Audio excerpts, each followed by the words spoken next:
कि जब हम अनपढ़ थे तो हम गांव में रहते थे। जब हम अनपढ़ थे तो हम गांव में रहते थे। हम पढ़े लिखे हो गए तो तनाव में रहते हैं। अच्छा। जब हम अनपढ़ थे तो हम गांव में तो रहते अंधेरे में रहते थे। बिजली नहीं होती थी उस वक्त, महसूस करिएगा अगली पंक्ति पर। जब हम अनपढ़ थे तो अंधेरे में रहते थे। हम पढ़े लिखे हो गए तो लोगों को अंधेरे में रखने लग गए। जब हम अनपढ़ थे तो अपनों के लिए जीते थे, परिवार ही सब कुछ होता था। जब हम अनपढ़ थे तो अपनों के लिए जीते थे।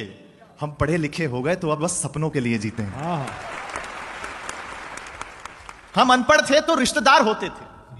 अगली पंक्ति पर अगर महसूस हो जाए कि मैंने कुछ अच्छी बात कह दी है तो आपकी तालियां मिले। जब हम अनपढ़ थे तो केवल रिश्तेदार होते थे।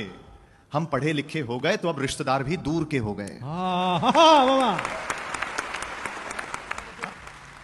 जब हम अनपढ़ थे तो पैसा घर के एक मुखिया के पास होता था और सब सुखी होते थे। हम पढ़े लिखे हो गए तो आज पैसा सबके पास है लेकिन सुखी। जब हम अनपढ़ थे तो परिवार ही बैंक बैलेंस हुआ करता था। हम पढ़े लिखे हो गए तो बैंक बैलेंस के चक्कर में परिवार का बैलेंस ही खो गया। हाँ।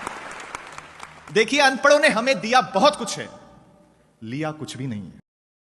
आपका ध्यान चाहता हूं, अनपढ़ों ने हमें दिया बहुत कुछ है, लिया कुछ भी नहीं है। हम वो आखिरी पीढ़ी हैं साहब जिनकी माओ का सोशल मीडिया पे अकाउंट ही नहीं है।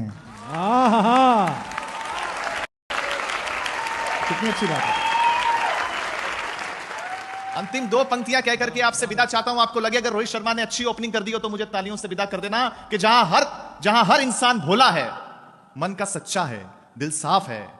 जहां हर इंसान भोला है, मन का सच्चा है, ऐ शहर तुझसे तो मेरे अनपढ़ों का गांव ही अच्छा है। बहुत बहुत धन्यवाद।